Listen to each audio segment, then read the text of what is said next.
guys, welcome back to my channel. If you're new here, my name is Reagan and this is my channel Ray Reads, and today I'm going to be telling you guys my favorite enemies to lovers books.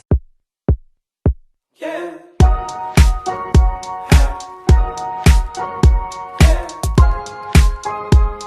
So I figured I would break this video down into two parts. So the first part is just gonna be your average, sweet, maybe emotional romance novels that contain enemies to lovers tropes in it. But I also wanted to include some dark romances that include this enemies to lovers or hate to love trope, and that will be towards the end of the video. So for the first half, I'll be talking about your sweet average Joe romances, and then at the end of the video, I will talk about my favorite enemies to lovers dark romances, just so that, you know, there's a little break between the two so you can kind of differentiate between the two that you want to. So let's go ahead and jump right into the video. So the first book that I have on this list is one of my favorites that I read in the past few months, and that has to be Get a Life, Chloe Brown by Talia Hibbert. I absolutely adore this book with my heart and soul and my whole being.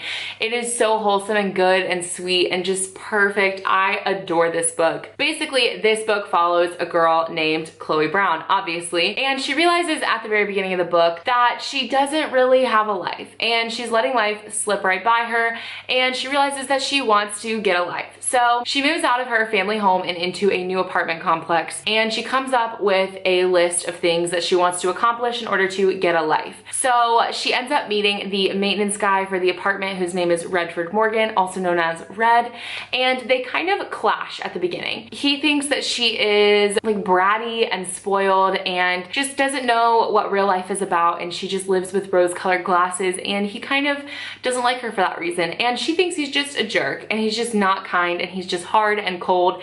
And so these two people start out kind of not meshing well, but they decide that they're going to help each other, and she decides that she's going to help him build his website so that he can sell art, and he's going to help her complete the objects on her list to get a life. So obviously that's where the book takes off, and it's good, you guys. It's so good. Talia Hibbert is a great writer. This story is it's just one you're gonna want to read, honestly. But it's just perfect for enemies to lovers because they just start off on the wrong foot, and there's so much funny banter between the two of them because they don't like each other, and it's so cute, and it's so funny because you get like Red's perspective, and he obviously is attracted to her, but he's like, why am I attracted to her? And it's cute. It's great. You should read this one. The next book I have on this list is A Nordic King by Karina Halley.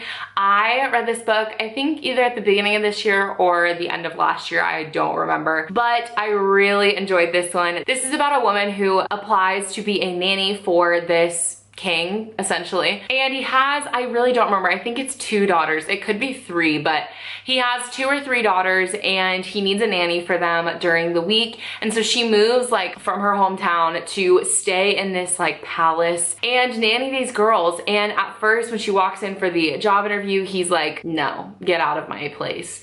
But obviously he is attracted to her, but he doesn't want to be, and I think his wife died, and he is like struggling with the fact that he's becoming attracted to this woman, and he feels like he shouldn't be because his wife died. But there's a little bit more to it than that, and so this was just a really fun book. I really enjoyed it when I read it. I think I gave it 4 stars. It was super enjoyable, and I don't know, this might be a toxic trait, but I love when the male character is like cold to the girl at the beginning because they want to like reject the feelings that they're having towards that girl. And so I really enjoy this book for that reason. Next on my list is a book that I read this summer and absolutely loved, and that was The Hating Game by Sally Thorne. I know that so many people love this book and so many people know about it, but some people also don't love it, which is very interesting to me. I definitely tried to read this for the first time, I think about a year ago, and I got like 30, 45, maybe 60 pages in, and I was like, this is boring. I don't like this. The writing was confusing. I couldn't get down. So I put it down, and then I decided to pick it back up this summer, and I am so glad that I did because this was so good. This is like the perfect enemies to lovers or hate to love romance book because the characters literally hate each other at the beginning. It's so cute to watch that progress. But pretty much this book is about Lucy and Joshua, and Lucy and Joshua work at a publishing house, and basically the publishing house is 2 publishing houses like put together, and he was from one and she was from the other. And when the book starts, they're both gunning for this position at this publishing house. I'm so sorry if the lighting is changing. The sun just like miraculously came out right now, clearly while I'm talking about the hating game. Anyways, so they are both gunning for this position, and they hate each other because they have to share an office, and they both are like the personal assistant for the two bosses, and they both want the newest position or the higher position, and they both want it, and it's just causes a lot of strife between their friendship. It is just so good. Joshua is one of my favorite book boyfriends. I don't know, something about him in this book is just so good to me, and I think once we get past that hate to love portion of the book, he is just so adamant about telling her how he feels, and I think we don't see a lot of that with male characters in books. And so I love that Josh just is so straightforward with her in this book, and she's the one who's kind of resistant, which is normally flipped, like the guy is resistant and the girl is like all in. So I thoroughly enjoyed this book. You should pick this one up. Next on my list is The Air He Breathes by Brittany C. Cherry. I read this book a couple months ago, or maybe last month, and thoroughly enjoyed it. This book follows Tristan and Elizabeth, and at the very beginning of the book, both of their spouses pass away, and they basically run into each other. Literally, she almost hits his dog, and she's driving down the road with her daughter in the back seat, and she almost runs into his dog because the dog like runs out in the street. Or actually, I think she does hit the dog, but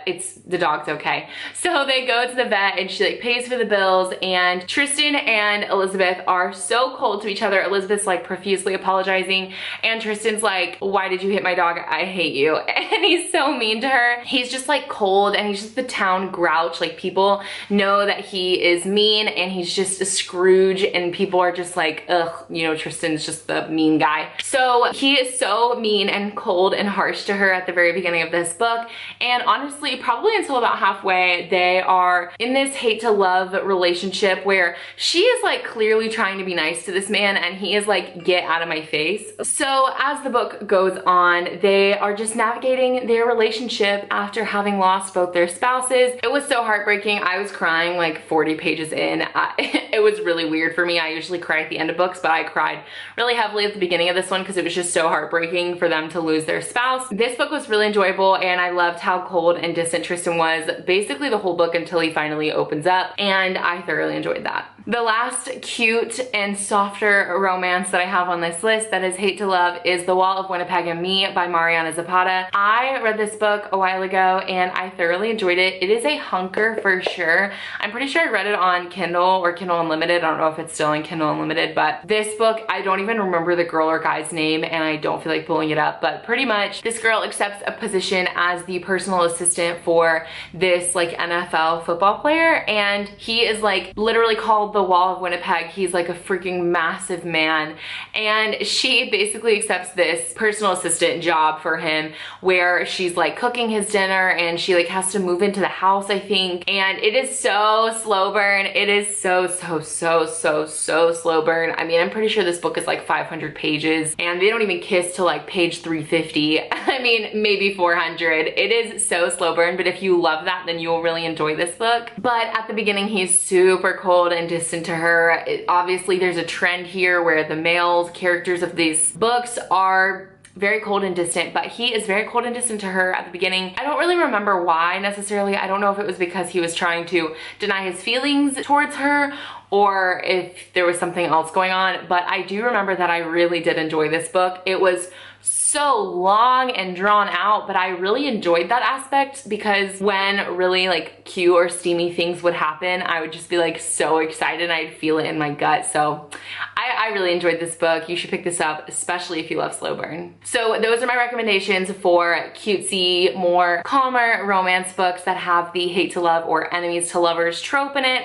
And if you don't like dark romances or things that are a little more R-rated, then go ahead and switch off of this video, and thank you so much for coming. Now let's get into the nitty gritty. So you guys know that dark romance is one of my favorite subgenres in the romance umbrella, and I have some books for you guys for the hate to love or enemies enemies to lovers trope. So let's just get into those. The first book that I have for this list is King by T.M. Frazier, and I don't remember the girl's name, but this follows a girl, and when the book starts, she is explaining to us that she doesn't know who she is. She has lost all of her memory. She doesn't know where she is or who she is, but she's like hanging out with this girl in like a train station or something.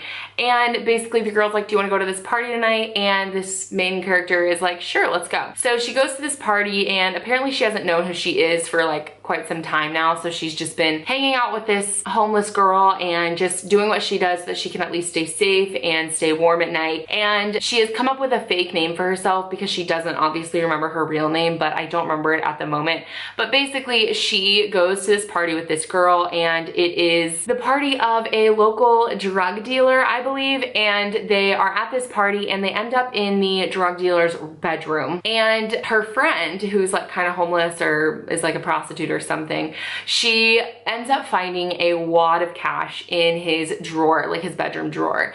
And she's like, girl, let's steal this. We gotta go. Let's take this money, hop out the window and get out of here. And our main character is like, no sis, I'm not trying to get caught. I'm not doing that. And as her friend is trying to exit the building out of the window with the wad of cash, the drug dealer walks into the bedroom and finds her with his cash escaping out of the window.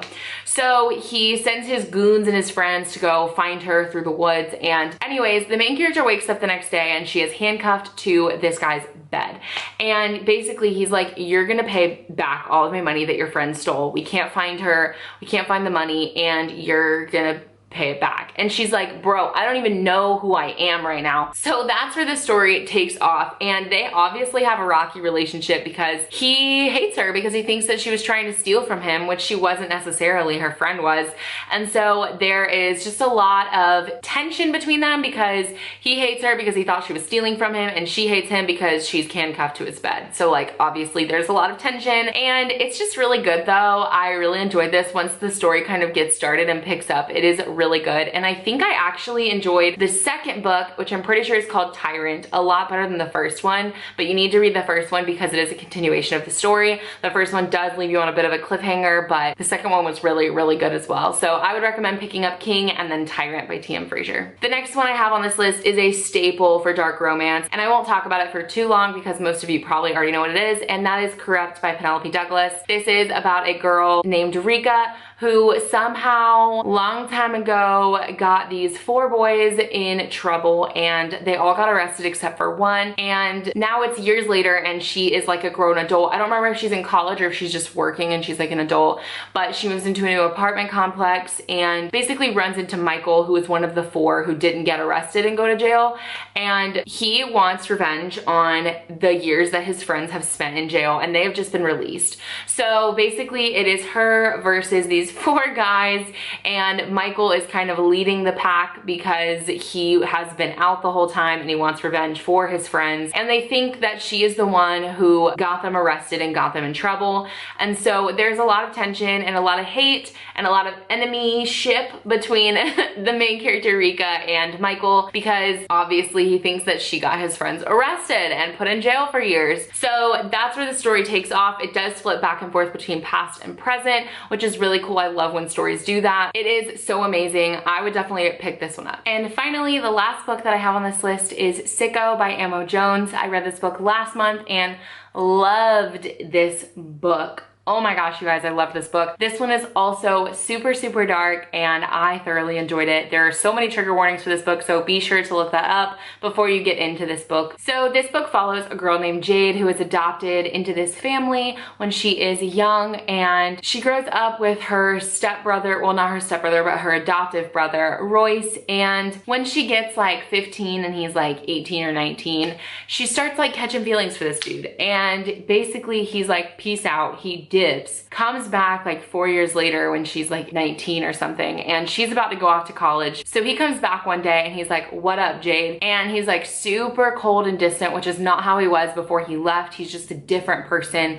a different guy. He's rude, he's mean, he's just different towards her. And she realizes that and is super upset by it, the fact that he left without saying goodbye, and also the fact that he's so mean to her. So she ends up leaving the next day for college, and he's like, I'm gonna help you like move in and everything. So he gets there, and obviously he's just doing it to like watch her and watch over her and make sure she gets moved in safely, but there's just a lot of tension because he's like mean to her, and he's just a different guy. He's way more cold because he has joined a motorcycle club, and of course you guys know I love MC romances. I love them for many more reasons other than the fact that they become dark romances, but I just love MC romances. So he is a part of this motorcycle club, and basically there's just so much to this book. Like, I literally don't even know where to start, but there's so much going on and it just goes downhill. It's crazy. This is a wild ride of a book, and you just have to read it to experience it. But this is definitely enemies to lovers because they are so mean to each other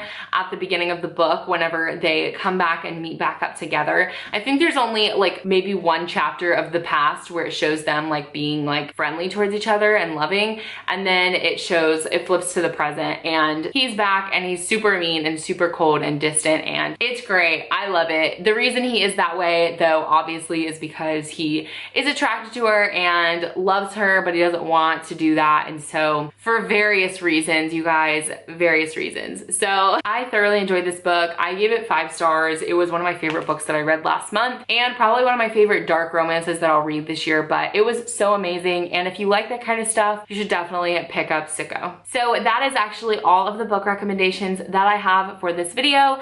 I really hope you guys enjoyed it, and if you did, please make sure to give it a thumbs up, and don't forget to subscribe to my channel down below. As always, make sure to check the description box for all relevant links. You can follow me on social media. You can find me on Instagram and Twitter at RayRayReads, as well as my wish list if you want to support me and my channel. And anything else that you need to know as far as book clubs and read-alongs will all be in the description below, as well as all the books that I mentioned in this video. Thank you so much for watching. I love you guys so much, and I'll see you in the next video. Bye. She's a Mona Lisa.